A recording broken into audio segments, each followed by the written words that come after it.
ശ്രീ ഉല്ലാസ് ബാബു, NSSന് നിയമനിർമ്മാണം നടത്താമെന്ന് പറഞ്ഞ് BJP പറ്റിച്ചു എന്നൊരു പരിഭവമുണ്ടെങ്കിൽ അത് പരിഹരിക്കുമോ?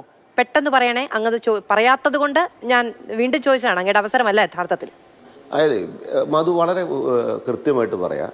വിശ്വാസികളുടെ ആവശ്യവുമായി ബന്ധപ്പെട്ട് വരുന്ന ക്ഷേത്രവും ക്ഷേത്രാചാരങ്ങളും വിശ്വാസവുമായി ബന്ധപ്പെട്ട് വരുന്ന ആവശ്യങ്ങൾക്ക് എന്തെല്ലാം ആവശ്യങ്ങൾ വേണോ അത് കേന്ദ്ര സർക്കാരിൻ്റെ ഭാഗത്തുനിന്ന് ചെയ്യേണ്ട കാര്യങ്ങൾ വളരെ കൃത്യമായി ചെയ്യും.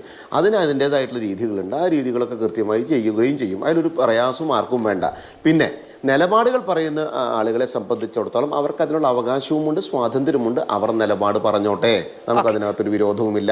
BJP രാഷ്ട്രീയ പാർട്ടിയാണ്. രാഷ്ട്രീയ പാർട്ടിക്ക് ചെയ്യേണ്ട സമയത്ത് ചെയ്യേണ്ട കാര്യങ്ങൾ ചെയ്യേണ്ട രീതിയിൽ തന്നെ കൃത്യമായി ചെയ്യാനുള്ള ഉത്തരവാദിത്വമുണ്ട്. അത് ജനങ്ങളോടാണ്. ആ ജനങ്ങളോടുള്ള ഉത്തരവാദിത്വം കൃത്യമായി BJP നിറവേറ്റിയിരിക്കും. അതിലാരും ജനങ്ങളോട് വളരെ ജനറലായി പറഞ്ഞൊരു കാര്യം എന്നുള്ളതല്ല, നിയമനിർമ്മാണം അടക്കം നടപ്പിലാക്കും എന്ന് കിട്ടിയ ഉറപ്പ് പാലിക്കപ്പെട്ടിട്ടില്ല എന്നുള്ളതാണ് NSSന്റെ പരിഭവം.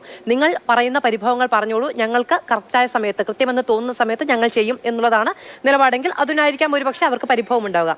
ഞാൻ അങ്ങിലേക്ക് വരാം.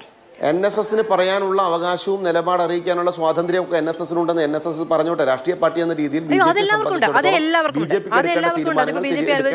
എടുക്കാനുള്ള അവകാശം BJPക്ക് ഉണ്ടല്ലോ, സ്വാതന്ത്ര്യം BJPക്ക് ഉണ്ടല്ലോ. അപ്പൊ BJPയുടെ സർക്കാർ, BJP നേതൃത്വം നൽകുന്ന കേന്ദ്ര സർക്കാരും എടുക്കേണ്ട തീരുമാനങ്ങൾ കൃത്യസമയത്ത് എടുക്കും.